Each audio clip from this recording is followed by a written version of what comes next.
नमस्कार, रामाद maths classes में आपका एक बार फिर स्वागत है। ठोस आकृतियों के पृष्ठीय क्षेत्रफल और आयतन के अंतर्गत अब तक की वीडियो में हमने घन घनाभ और बेलन तथा खोखले बेलन के बारे में हमने बहुत ही अच्छे से हर सरल तरीके से हर चीज़ को हमने बहुत ही बेहतर तरीके से सीखा है। तो जो साथी पहली बार इस चैनल के साथ जुड़े हैं या इस वीडियो को पहली बार देख रहे हैं तो सबसे पहले तो मैं उनसे आग्रह करूंगा वीडियो को एक बार ज़रूर देखें, क्योंकि जब तक आप उन वीडियो को बहुत ही अच्छे तरीके से जब तक नहीं देखेंगे तो तब तक आपको न तो पृष्ठीय क्षेत्रफल अच्छे से समझ में आएगा, न उसका वक्र पृष्ठीय समझ में आएगा, और न ही आयतन आपको अच्छे से समझ में आएगा। क्योंकि हमारे कंपटीशन एग्जाम में जितने भी प्रश्न आते हैं उन प्रश्नों में अक्सर भाषाएं ऐसी लिखी हुई होती है कि उनसे आपको डायरेक्टली कहीं भी ऐसा लिखा हुआ नहीं मिलेगा कि आपको बेलन का पृष्ठीय क्षेत्रफल ज्ञात करना है या शंकु का पृष्ठीय क्षेत्रफल ज्ञात करना है या उसका वक्र पृष्ठीय क्षेत्रफल ज्ञात करना है या आयतन ज्ञात करना है। तो हमें क्या है, प्रश्नों की भाषा को समझना बहुत ही जरूरी होता है, क्योंकि इसके बिना आपको अगर फॉर्मूले सारे याद भी होंगे तो आप उन प्रश्नों को बेहतर तरीके से नहीं कर पाएंगे। तो सबसे पहले तो मैं आपसे यही निवेदन करूंगा कि आप उन वीडियो को एक बार जरूर देखें, क्योंकि मैंने उसमें बहुत ही अच्छे से हर चीज़ को समझाया है कि किस तरह से हम पहचान कर सकते हैं कि उसमें पृष्ठीय क्षेत्रफल हमें ज्ञात करना है या हम किस तरह से पहचान करें कि हमें उसमें आयतन ज्ञात करना है। तो आप उन वीडियो को जरूर देखें। जो साथी पहली बार चैनल के साथ जुड़े हैं तो सबसे पहले उनसे आग्रह भी करूंगा कि आप इस चैनल को एक बार सब्सक्राइब कर दीजिए, साथ ही जो बेल आइकन है आप उसको भी प्रेस कर दीजिए, ताकि रीट से संबंधित जितने भी वीडियो बने हैं उनका नोटिफिकेशन आपको समय पर मिल जाएगा और आप सारे वीडियो अच्छे से देख पाएंगे। साथ ही अगर आपको वीडियो अच्छा लगे तो आप लाइक जरूर करें और अपने साथियों के साथ जो शेयर भी करें ताकि उनको भी इसका बेनिफिट मिल सके। हाँ, एक बात और बताना चाहूँगा कि अब हम रीट लेवल फर्स्ट के जो कई जितने भी आपके विषय वस्तु जो दी हुई थी उसके हम अंतिम चरण की तरफ बढ़ चुके हैं। आज हम अंतिम रूप से जो शंकु और जो गोला जो है उसके हम पृष्ठीय क्षेत्रफल और आयतन ज्ञात करने वाले। उसके बाद में हमारे जो इकाई जो है वो लगभग समाप्त हो जाएगी और उसके बाद में हम आपके लिए बहुत ही अच्छे अच्छे जो अभ्यास प्रश्न जो है जो मुझे लग रहे हैं कि आपके कंपटीशन में आने लायक है, तो उन प्रश्नों को हम अभ्यास करेंगे। तो आप भी जो जितने भी पुराने जो नए साथी जुड़े, सबसे पहले तो उनसे कहूँगा आप जो जितने भी वीडियो है उन सारे वीडियो को एक बार आप अच्छे से देख लीजिए, क्योंकि सारे ही वीडियो में मैंने बहुत ही बेसिक तरीके से हर चीज़ को बहुत ही अच्छे से समझाया। तो आपको कहीं भी जब आप अभ्यास प्रश्न हम जब करेंगे तो उसमें आपको कहीं भी दिक्कत नहीं आएगी। तो आप उन वीडियो सारे वीडियो का मैं डिस्क्रिप्शन में लिंक दे दूंगा, तो आपको एक ही जगह पे सारे ही वीडियो मिल जाएंगे। तो आप उनको एक बार ज़रूर देखें। चलिए अब बिना समय गवाए हम आज का वीडियो शुरू करते हैं और आज हम बात करते हैं शंकु और गोले के बारे में। ठीक है, हमें दो चीज़ सीखनी है। वैसे जो इसका पहला जो वीडियो बनाया था उसमें मैंने बहुत ही अच्छे से समझाया भी था कि शंकु और गोला वैसे क्या होता है। फिर भी हम शॉर्ट में उसको वापस एक बार ले लेते हैं।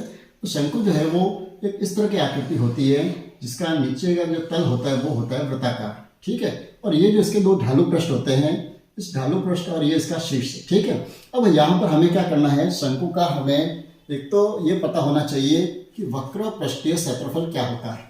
ठीक है, दूसरा हमें संपूर्ण पृष्ठीय क्षेत्रफल ज्ञात होना चाहिए और तीसरा जो है वो चीज होती है उसका आयतन ज्ञात करना। ठीक है, यानी किसी भी जो ठोस आकृति है उसकी हमें तीन जो चीज़ें हैं वो हमें ज्ञात होनी जरूरी होती है, ताकि उनके फॉर्मूले भी वैसे सिंपल है तो जल्दी से याद हो जाएंगे। तो सबसे पहले हम इसको एक बार समझ लेते हैं। ये जो शंकुकार जो आकृति है, जो टोपी की आकृति होती है, तो यहाँ से ये इसका जो वृत्ताकार भाग है तो ये तो इसकी होती है त्रिज्या, जो हम अच्छे से जानते हैं। और ये जो इसका ढालू जो पृष्ठ है, इस ढालू पृष्ठ को कहते हैं इसकी तिर्यक ऊंचाई।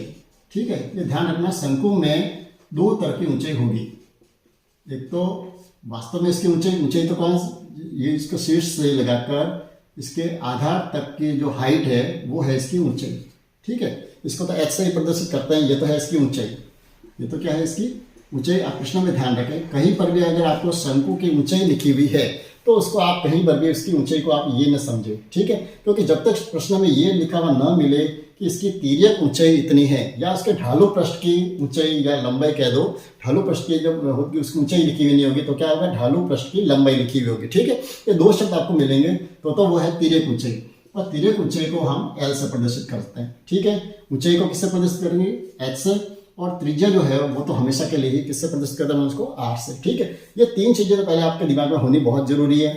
चलिए अब इसका वक्र पृष्ठीय क्षेत्रफल जो है शंकु का, हम सबसे पहले शंकु की ही चर्चा कर रहे हैं। ठीक, तो आपसे निवेदन कर दो, जो साथी पहली बार जुड़े हैं तो उनसे एक बार निवेदन ये कर रहा हूँ कि आप जब भी वीडियो देखें तो अपने साथ में कॉपी और पेन लेके जरूर बैठे, ताकि आपको जो भी ऐसे अच्छी चीज़ जो लगे आपको वास्तव में नोट करना चाहिए तो उसको आप साथ ही साथ नोट भी करते रहे।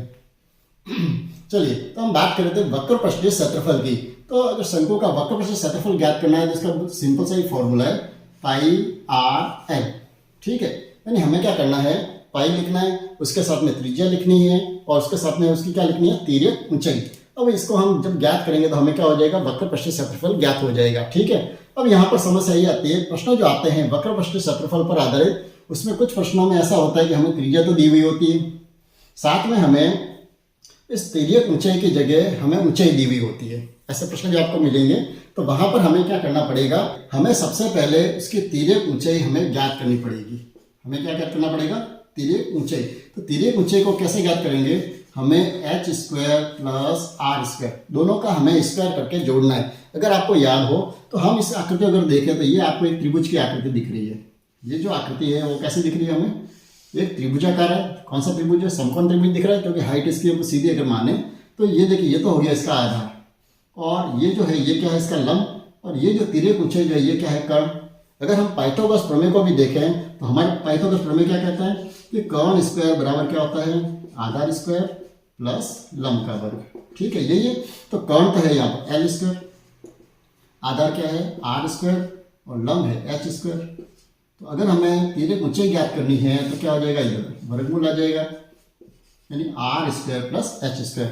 तो इस तरह से हम तिर्यक ऊंचाई पहले ज्ञात कर सकते हैं। ठीक है, तो तिर्यक ऊंचाई ज्ञात करने के बाद फिर तो ये प्रश्न आराम से आप कर सकते हो। वक्र पाई की जगह 22/7 लिख देंगे, त्रिज्या की जगह त्रिज्या दी हुई होगी तो त्रिज्या लिख देंगे, और तिर्यक ऊंचाई की जगह हम तिर्यक ऊंचाई लिख देंगे। ठीक है, ये तो हुआ इसका वक्र पृष्ठीय क्षेत्रफल।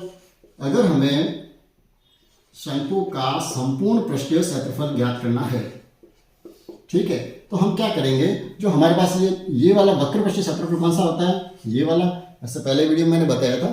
तो ये जो इसका है, ये जब हम इसके आधार को अगर छोड़ दें, ये आधार वाला भाग अगर इसको अगर छोड़ दें तो शेष जो बचेगा वो कौन सा बचता है, वक्र पृष्ठीय क्षेत्रफल।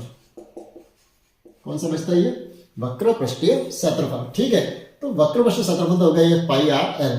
अब अगर हम इसका संपूर्ण पृष्ठीय क्षेत्रफल ज्ञात करना हो, तो संपूर्ण पृष्ठीय का मतलब है इस वक्र पृष्ठ के साथ में इसका जो ये आधार वाला जो भाग है इसका भी क्षेत्रफल इसको हमें प्लस करना है, यानी वक्र पृष्ठ तो कौन सा है, पाई आर और एल। ठीक है, इसके साथ में इसके आधार का क्षेत्रफल, आधार भाग तो कैसा है, वृत्ताकार भाग है, तो एक वृत्त का क्षेत्रफल क्या होता है, पाई आर स्क्वायर। ठीक है, तो इसका हम अगर फॉर्मूला बनाएं तो क्या होगा, देखिए पाई आर दोनों लेंगे, कॉमन है, तो पाई और आर तो आ गया कॉमन, क्या बचा, यहाँ तो बच गया एल और यहाँ बच गया एक आर। तो ये हो जाएगा इसका संपूर्ण पृष्ठीय क्षेत्रफल ज्ञात करने के लिए क्या करना है, पाई आर एल प्लस आर। इससे हम डायरेक्टली ज्ञात कर सकते हैं, और अगर आप वक्र पृष्ठीय क्षेत्रफल अलग से भी कर दें तो हम पाई आर स्क्वायर निकाल के उनको जोड़ के दें तो भी हमारा आंसर आ जाएगा। ठीक है, अब तीसरी बात आती है, अगर हमें शंकु का आयतन ज्ञात करना हो, क्या ज्ञात करना है, आयतन। तो अब शंकु का आयतन आप ज्ञात करना है तो एक फॉर्मूला हमने पहले पढ़ा था, अगर आपको याद हो, पाई आर स्क्वायर एच, ये किसका फॉर्मूला है, अगर आपको अच्छे से याद हो तो पाई आर स्क्वायर एच जो है वो हमने बेलन का आयतन ज्ञात करने का फॉर्मूला है। इससे क्या ज्ञात होता है, बेलन का आयतन। और एक चीज आप हमेशा याद रखें कि शंकु का जो आयतन है, अगर दोनों की त्रिज्या समान हो और हाइट भी अगर समान हो, ठीक है, ये चीज ध्यान रखना, अगर त्रिज्या अलग हुई, हाइट अलग हुई तो अलग अलग हो सकता है, लेकिन अगर दोनों की त्रिज्या एक ही हो और हाइट भी समान हो, यानी आर और एच सेम है, तो शंकु का आयतन जो होगा वो बेलन के आयतन का 1/3 भाग होता है। कितना होता है उसका, 1/3, यानी अगर बेलन का आयतन का formula pi r square h, उसका हम अगर 1/3 करें तो हमें किसका आयतन मिल जाएगा, शंकु का आयतन। ठीक है, तो आप इसको एक बार अच्छे से नोट कर लीजिए, फिर हम आगे बढ़ते हैं। तो हम गोले को भी थोड़ा सा समझते हैं। तो गोला कैसे आकृति होती है, बिल्कुल सिंपल से ही है। गोला जो है वो कैसे आकृति, एक वृत्त के जैसी आकृति है, लेकिन वो द्विविमी है, जिसके केवल पृष्ठ 2 ही होते हैं और इसमें केवल 3, इसकी लंबाई, चौड़ाई, ऊंचाई के रूप में तीनों होते हैं। ठीक है, तो ये एक गोला है। अब गोले में तो क्या होता है, सिंपल सी बात है, उसकी केवल त्रिज्या ही होगी आ। तो यहाँ तो आपको न तो इसकी कोई एल ज्ञात करनी है, न इसकी कोई हाइट ज्ञात करनी है, वृत्ताकार भाग है, इसमें क्या होगा, केवल त्रिज्या। तो अब सबसे पहले तो अगर हमें इसका अगर बात करें वक्र पृष्ठीय क्षेत्रफल ज्ञात करना हो, दूसरा संपूर्ण पृष्ठीय क्षेत्रफल ज्ञात करना, और तीसरा आयतन ज्ञात करना। 3 चीजें आपको हर एक ठोस आकृति की आपको याद रखनी है। ठीक है, अब यहाँ पर हम देखें वक्र पृष्ठीय क्षेत्रफल कौन सा होता है। तो अगर हम इसके आधार और ये जो तल है इसके जो क्षेत्रफल उसको हम घटा दें तो हमारा वो होता है वक्र पृष्ठीय क्षेत्रफल। अब गोले के अंदर तो कोई आधार और तल होते ही नहीं है, सीधा सी बात है, जो इसके न तो हमें वक्र पृष्ठीय क्षेत्रफल इसमें आपको ज्ञात करना है। ठीक है, वक्र पृष्ठीय क्षेत्रफल गोले का नहीं होता है। इसकी जगह हाँ अगर अर्धगोला हो तो उसका वक्र पृष्ठीय क्षेत्रफल जरूर हो सकता है। अर्धगोले से क्या तात्पर्य? आधा गोला।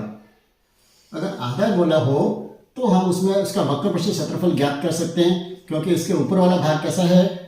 एक आधा जो भाग है वृत्ताकार भाग है, इसको अगर हम छोड़ दें तो ये जो भाग बचेगा ये इसका वृत्ताकार भाग बचेगा, तो उसका तो हम वक्र पृष्ठीय क्षेत्रफल ज्ञात कर सकते हैं, आप ध्यान रखना। लेकिन गोले का वक्र पृष्ठीय क्षेत्रफल ज्ञात नहीं होता है। आपको कई बार प्रश्न में घुमाने के लिए, चकराने के लिए ऐसे शब्द का प्रयोग हो भी सकता है, तो आप ध्यान रखें। अगर वहाँ वक्र पृष्ठीय लिखा हुआ भी है तो आप उसको संपूर्ण पृष्ठीय क्षेत्रफल ही माने, ठीक है।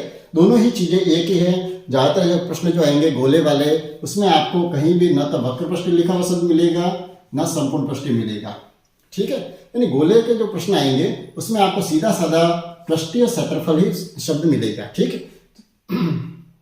अब इसका पृष्ठीय क्षेत्रफल का फॉर्मूला है क्या? 4πr², ठीक है। यानी गोले का पृष्ठीय क्षेत्रफल ज्ञात करना है तो हमें क्या करना है? 4πr²। बहुत सिंपल सही है। अब इसका अगर आयतन ज्ञात करना है तो आयतन के लिए भी फॉर्मूला सिंपल सही है, 4/3πr³। बस थोड़ा सा फर्क है, इसमें स्क्वायर है, इसमें r क्या है? क्यूब के रूप में, ठीक है। तो उससे हमें क्या हो जाएंगे? गोले के पृष्ठीय क्षेत्रफल भी ज्ञात हो जाएगा और आयतन भी ज्ञात हो जाएगा। चलिए अब हम बात कर लें थोड़ी सी अर्धगोले की। अब अर्धगोले में जैसा मैंने पहले भी कहा है, अर्धगोले का वक्र पृष्ठीय क्षेत्रफल भी होगा, पृष्ठीय क्षेत्रफल भी होगा। पृष्ठीय की जगह अगर अपन संपूर्ण पृष्ठीय क्षेत्रफल लिखे तो ज्यादा अच्छा रहेगा, ठीक है। और अर्धगोले का आयतन भी होगा। ये तीनों चीज हमें इसमें ज्ञात करनी पड़ सकती है। अब अर्धगोला जो है उसका वक्र पृष्ठीय क्षेत्रफल कौन सा होगा? तो हम अगर देखें इस गोले को, ये गोला जो है पूरा गोला है, तो इसका हम पूरा तो क्षेत्रफल कितना होता है? 4πr²। तो अगर हम इसके आधे गोले की ही बात करें, आधा अगर ये वाला, तो उसका पृष्ठीय क्षेत्रफल कितना होगा? अगर आधा है तो ये कितना? 4πr² है, तो इसका आधा हो जाएगा 2πr²। बिल्कुल सिंपल सा है, ध्यान रखना।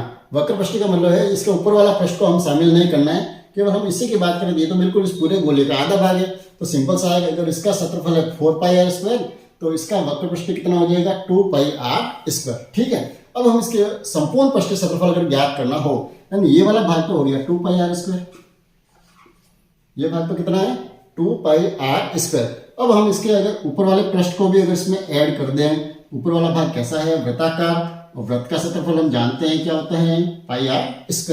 तो ये जो 2πr जो है, 2πr², इसमें हमें πr² और जोड़ दीजिए, कितने हो जाएंगे? 2π और 1π और हो गई, यानी 3πr²। वो हो जाएगा इसका संपूर्ण पृष्ठीय क्षेत्रफल, ठीक है। अब इसका आयतन ज्ञात करना हो, गोले का आयतन का फॉर्मूला क्या है? 4/3πr³। तो अर्धगोले का जो आयतन होगा वो बिल्कुल इसका आधा होगा। अब यहाँ पे पृष्ठ की कोई बात ही नहीं होगी, ठीक है। यानी पूरे गोले का जितना भी आयतन होगा, आधे गोले का आयतन उसका आधा हो जाएगा। ये कितना है? 4/3, तो उसका आधा कर दीजिए 2/3πr³। तो उससे हमें क्या हो जाएगा? इसका आयतन प्राप्त हो जाएगा। तो आप इन फॉर्मूलों को भी एक बार अच्छे से नोट कर लीजिए। फिर उसके बाद में कुछ जो अच्छे जो प्रश्न हैं उन प्रश्नों पर थोड़ी सी चर्चा कर लेते हैं, और फिर जो आपके रीट लेवल फर्स्ट के लिए जो अंतिम जो इकाई चल रही है उसको हम यहीं पर समाप्त कर देंगे, और फिर हम अभ्यास प्रश्नों की तरफ आगे बढ़ेंगे। एक प्रश्न की तरफ बढ़ते हैं। एक शंकु की ऊंचाई दी हुई है 15 मीटर तथा इसकी त्रिज्या 8 मीटर है, तो बताओ इसके चारों ओर लगाए जा सकने वाले कपड़े का माप क्या होगा? अब इस प्रश्न देखिए, जब मैंने पहले ही बात की है कि जब भी प्रश्न आते हैं, अब इस प्रश्न में आपको कहीं भी ये नहीं लिखा हुआ है कि क्या आपको शंकु का वक्र पृष्ठीय क्षेत्रफल ज्ञात करना है, या संपूर्ण पृष्ठीय क्षेत्रफल ज्ञात करना है, या आयतन ज्ञात किया है, ठीक है। तो ऐसे प्रश्नों को हमें देख के ही समझना पड़ेगा कि हमें इसके चारों तरफ क्या लगाना है, हमें कपड़ा लगाना है। तो कपड़ा जो लगेगा वो कहाँ लगेगा? इसके केवल ऊपरी पृष्ठ में लगेंगे। तो ऊपरी पृष्ठ में जो लगना है तो उसको हम क्या कौन सा ज्ञात करना पड़ेगा? हमें एक शंकु जो है, इस तरह का एक शंकुआकार भाग है, तो हमें कपड़ा जो लगाना है वो कहाँ पे लगेगा? इस भाग पे लगेगा, नीचे वाले भाग पे तो कपड़ा नहीं लगाना। तो हमें क्या करना है? इसका केवल वक्र पृष्ठीय क्षेत्रफल ज्ञात करना है। तो अब इस प्रश्न में हमें क्या ज्ञात करना है? वक्र पृष्ठीय क्षेत्रफल।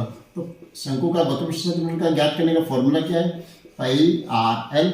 ठीक है। अब यहाँ पर देखिए प्रश्न में क्या क्या दिया हुआ है, इस शंकु की ऊंचाई दी हुई है 15 मीटर। अब ऊंचाई कौन सी है, ये ढालू ऊंचाई नहीं लिखी हुई है या तिर्यक ऊंचाई नहीं लिखी हुई है, इसका अर्थ है ऊंचाई जो दी हुई है वो इसकी ये वाली दी हुई है 15 मीटर और इसकी त्रिज्या दी हुई है 8 मीटर। ठीक है, त्रिज्या कितनी है 8 मीटर। तो यहाँ पर त्रिज्या तो है 8 मीटर और इसकी ऊंचाई दी हुई है यानी h जो दी हुई है वो दी हुई है 15 मीटर। यानी यहाँ पर हमें तिर्यक ऊंचाई नहीं दी हुई है तो हमें क्या करना पड़ेगा, ऐसे प्रश्नों में हमें सबसे पहले तिर्यक ऊंचाई ज्ञात करनी पड़ेगी। तो तिर्यक ऊंचाई का फॉर्मूला क्या है, h square plus r square. तो h हाइट कितनी है यहाँ पर 15, तो 15 का वर्ग प्लस त्रिज्या जो है वो कितनी है 8, तो 8 का वर्ग, दोनों का वर्ग कर दीजिए। 15 को 15 से गुणा कर देंगे, कितने आ जाएंगे 225। 8 को 8 से गुणा कर दिया, कितने आ गए 64। चलिए अब इनको जोड़ दीजिए, 5 और 4 हो गए 9, 6 और 2 हो गए 8 और ये हो गए 2। ठीक है, तो 289 जो है किसका वर्गमूल है, अगर हम 17 को 17 से गुणा करेंगे तो हमें 289 मिल जाएंगे। तो इसका तिर्यक ऊंचाई जो है वो कितनी आई है 17 मीटर।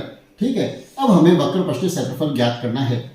तो सबसे पहले तो पाई की जगह 22/7, r त्रिज्या कितनी है इसकी 8 और इसकी ऊंचाई l जो है तिर्यक ऊंचाई वो है 17। ठीक है, अब यहाँ पर कोई कट हो रहे तो इनको कट कर दीजिए, नहीं तो हमें क्या करना पड़ेगा गुणा कर दीजिए। 22 का 8 से हम गुणा कर देते हैं, 8 दूनी 16 हासिल 1, 8 दूनी 16 और कितने हो गए 17 इंटू 17। अब इसको 17 से हमें गुणा करना पड़ेगा, तो ये 176, ये हो गए 17। अगर 17 का पहाड़ा तो सीधा कर दो, नहीं तो सिंपल सा करो, 7 6 42, 4 7 7 49, 49 4 53, 5 7 1 7, 7 और 5 कितने हो गए 12, 6 7 और 1 2 9 9 और 2। ठीक है, कितना आ गया 2992 भाग 7। अब इसमें हमें 7 का भाग देना है, 7 चौके 28, पीछे बच गए 1, 19, 7 दूनी 14, पीछे बच गए 5, ये हो गए 52, 7 7 49, पीछे बच गए 3, ये लगा दिया दशमलव, 30, 7 चौके 28, पीछे बच गए 2, 7 दूनी 14, यानी कितना आ गया 427.42 मीटर। अब देखिए वक्र पृष्ठीय क्या है, क्षेत्रफल है, इकाई क्या होगी उसकी, क्षेत्रफल हमेशा किसमें होता है वर्ग में, तो इसका आंसर हो जाएगा 427.42 वर्ग मीटर। ठीक है, अब आपके कंपटीशन में हो सकता है ये आंसर भी दिया हुआ हो सकता है और ये भी दिया हुआ हो सकता है। ठीक है, तो जो भी आपको ऑप्शन मिले उसको आप देख के इसको चूज कर सकते हैं। तो इस तरह के प्रश्न आपके कंपटीशन एग्जाम में दिख सकते हैं। चलिए अगले प्रश्न की तरफ बढ़ते हैं, दो छोटे मगर अच्छे प्रश्नों की तरफ बढ़ते हैं। एक प्रश्न है, एक गोले का आयतन संख्यात्मक रूप से उसके पृष्ठीय क्षेत्रफल के बराबर है, तो उसका व्यास बताइए। बिल्कुल छोटा सा प्रश्न है दिखने में, लेकिन बहुत ही अच्छा प्रश्न है। प्रश्न ये है, इसको हम सरल तरीके से समझे तो क्या है, एक गोला है जिसका आयतन जो है, गोले का जो आयतन है वो ये लिखा हुआ है कि वो उसके पृष्ठीय क्षेत्रफल के बराबर है। ठीक है, यानी संख्यात्मक रूप से दोनों का जो आंसर जो आ रहा है संख्या के रूप में वो दोनों बराबर आ रहा है। तो हमें क्या करना है, इसका व्यास बताना है कि व्यास कितना होगा। ठीक है, अब यहाँ दिया हुआ कुछ भी नहीं है, हम सिंपल से इनके फॉर्मूले लिखेंगे। जैसे गोले का आयतन का फॉर्मूला क्या है, 4/3 पाई r क्यूब। ठीक है, और इसका पृष्ठीय क्षेत्रफल का फॉर्मूला क्या है, 4 पाई r स्क्वायर। ठीक है, ये दोनों कैसे लिखे हुए, दोनों लिखे हुए बराबर लिखे हुए, तो हम इसको बराबर कर देते हैं। चलिए देखिए बराबर है तो पाई से पाई कट कर दिया, r स्क्वायर से r क्यूब को कट कर दिया, क्या बचा एक r, 4 से 4 कट हो गए, कितनी बार, एक बार। ठीक है, अब इसको आप देखिए तो ये इधर तो है 1/3r बराबर, इधर क्या बचा, कुछ भी नहीं, 1।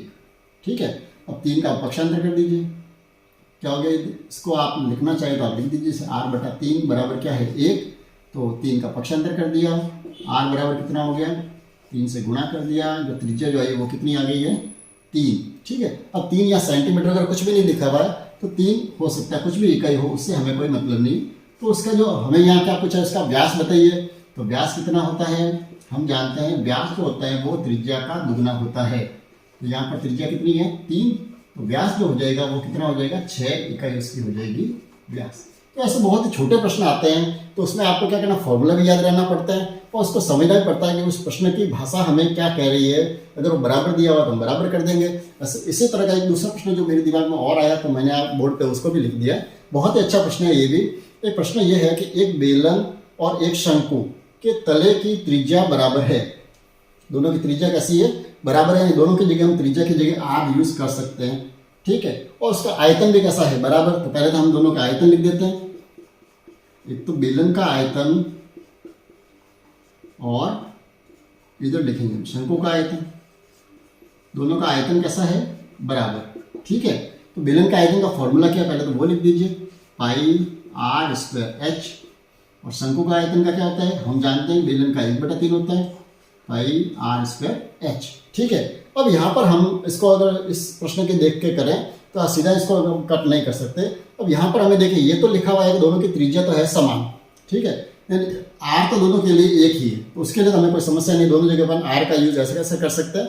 लेकिन दूसरा जो लिखा हुआ है उनका आयतन बराबर है, लेकिन उनकी ऊंचाई बराबर नहीं है, ये कहीं भी नहीं लिखा हुआ। तो ऊंचाई को अपन दोनों को अलग अलग मान लेते हैं। जैसे बेलन की ऊंचाई उसको तो अपन लिख देते हैं h1 और शंकु की जो ऊंचाई उसको अपन लिख देते हैं h2, ताकि हमको ये कहीं भी इसको कट नहीं करे, ठीक है। अब हमें क्या करना है, ऊंचाइयों का अनुपात पूछा है, तो इसको आप सिंपल से अपन सॉल्व करें।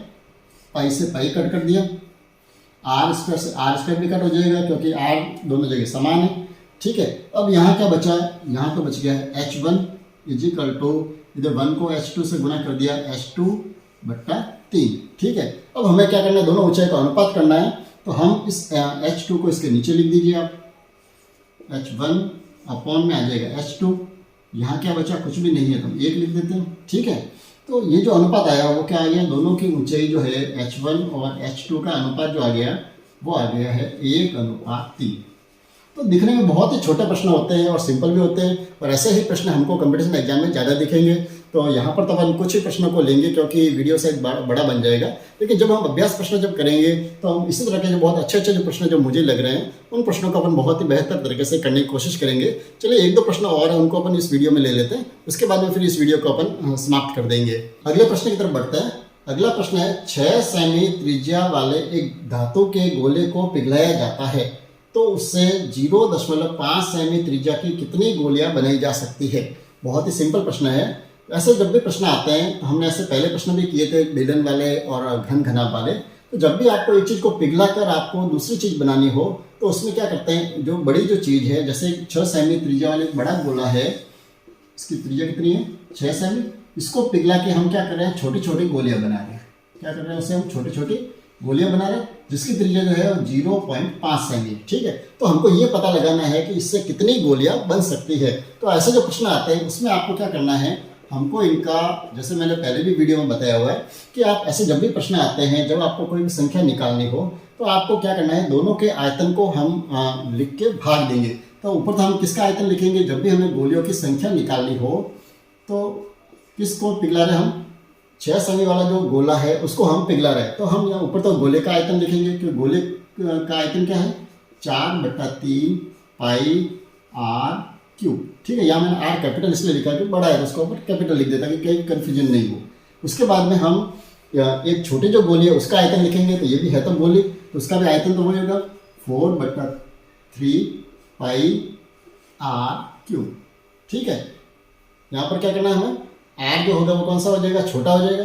अब यहाँ पर आप प्रश्न को सॉल्व कर दीजिए। देखो पाई 4/3 से 4/3 कट गए, पाई से पाई कट गया, तो सीधा साधा है ऊपर तो आर बड़ा जो है उसका स्क्वायर करना है, यानी 6 × 6 × 6। यहाँ पर अगर लिखना चाहें तो लिख दें 6 की घात 3 हो गई, और आर क्या है 0.5, उसकी घात कितनी हो जाएगी 3। यहाँ मैंने लिख दिया 0.5 × 0.5 और 0.5।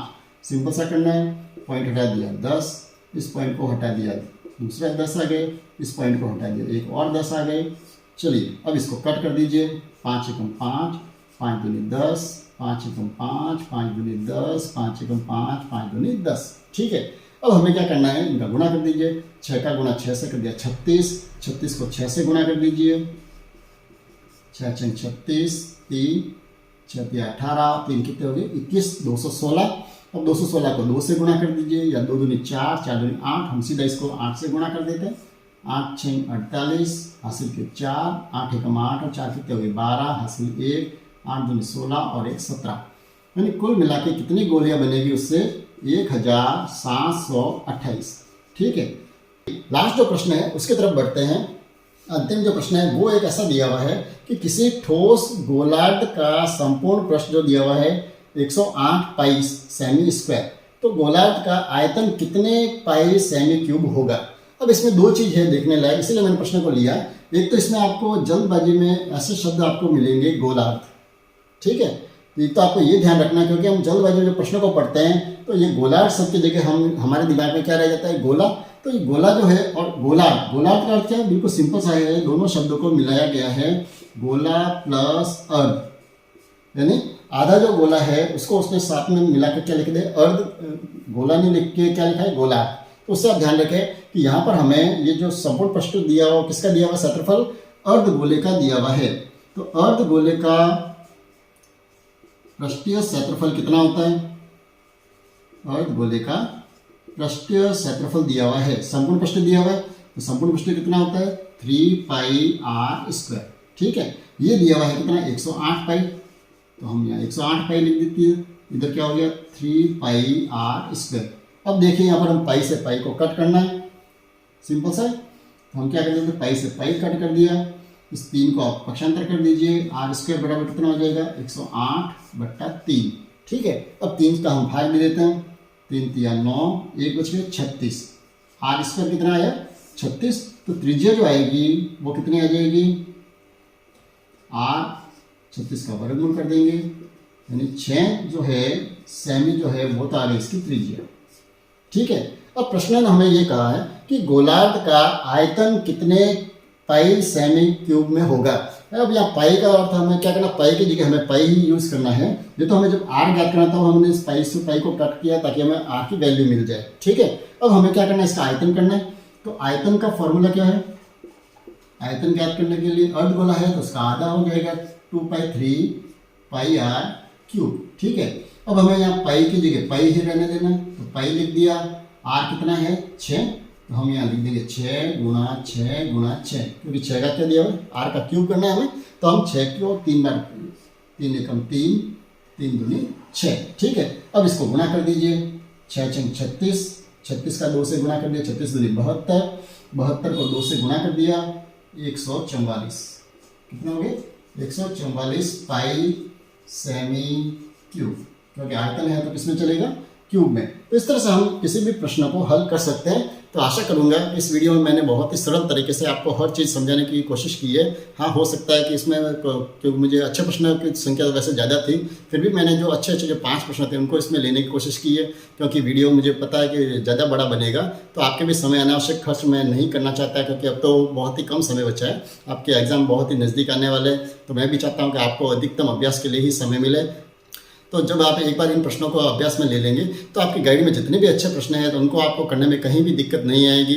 फिर भी मैं हमेशा ही कहता हूँ कि आपको अगर कहीं भी दिक्कत आती है, कोई भी प्रश्न आपको ऐसा लगता है कि नहीं ये मुझसे थोड़ा मुश्किल लग रहा है या उसकी भाषा मुझे मुश्किल लग रही है या मेरे से थोड़ा मुश्किल से होगा, तो आप कमेंट्स में उस प्रश्नों को ज़रूर लिखें, तो उसका हम सॉल्यूशन भी कर देंगे। और अगर आप चाहते हैं कि मैं लिखना मुश्किल है तो आप उसका फ़ोटो खींच के मेरे व्हाट्सएप जो नंबर है उस पर आप भेज सकते हैं, तो आपकी समस्या का मैं सॉल्यूशन बता दूंगा, आपको कहीं भी आपको दिक्कत नहीं आएगी। और मेरी कोशिश हमेशा ही रहेगी कि जहाँ तक हो सके आपका अधिकतम से अधिकतम आपका सहयोग कर सकूँ। ठीक है, तो इसी आशा के साथ लेवल फर्स्ट के हम जो जितने भी बेसिक जो हमने वीडियो बनाने की कोशिश की थी वो वीडियो आज सारे पूरे हो रहे हैं, लेकिन आप कहीं भी ये नहीं समझे कि हमारे अब इसके बाद में कोई वीडियो इस चैनल पर आपको उपलब्ध नहीं होंगे। मैं कोशिश करूँगा कि आपको अधिकतम से अधिकतम अभ्यास प्रश्न उपलब्ध करवाऊँगा, जितने भी अपन ने चैप्टर किए, तो और भी अच्छे अच्छे प्रश्न आपको चैनल पर उपलब्ध होंगे। और आप अपना अभ्यास जारी रखिए, अपनी गाइड में जितने भी अच्छे प्रश्न हैं और भी आपको कहीं से भी जो भी अच्छा से आपको मटेरियल मिल जाए तो आप उनको अधिकतम अभ्यास कीजिए, क्योंकि गणित ऐसा विषय है जो आपका अभ्यास पर ही निर्भर है।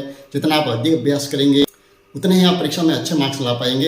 एक बात कह दूं कि आपकी गाइड में कुछ प्रश्न ऐसे भी होते हैं जो आपके लेवल से बहुत ही ज़्यादा हाई लेवल के भी दिए हुए, तो आप उनमें कहीं भी ज़्यादा नहीं उलझे। आपको जो आपको खुद को लगता है कि नहीं ये मैं आसानी से कर सकता हूँ, उन प्रश्नों को ही आप टच करें, क्योंकि ये समय बहुत ही कीमती है, अनावश्यक समय भी आपको उसमें खर्च नहीं करना। तो आप बने रहिए चैनल के साथ, और अगर आपको वीडियो अच्छा लगा हो तो आप लाइक ज़रूर करें और अपने साथियों के साथ शेयर भी करें ताकि उनको भी इसका बेनिफिट मिल सकेगा। तो मिलते हैं अगले वीडियो में कुछ और अच्छे अच्छे प्रश्नों को लेकर। तो पढ़ते रहिए और आगे बढ़ते रहिए। धन्यवाद।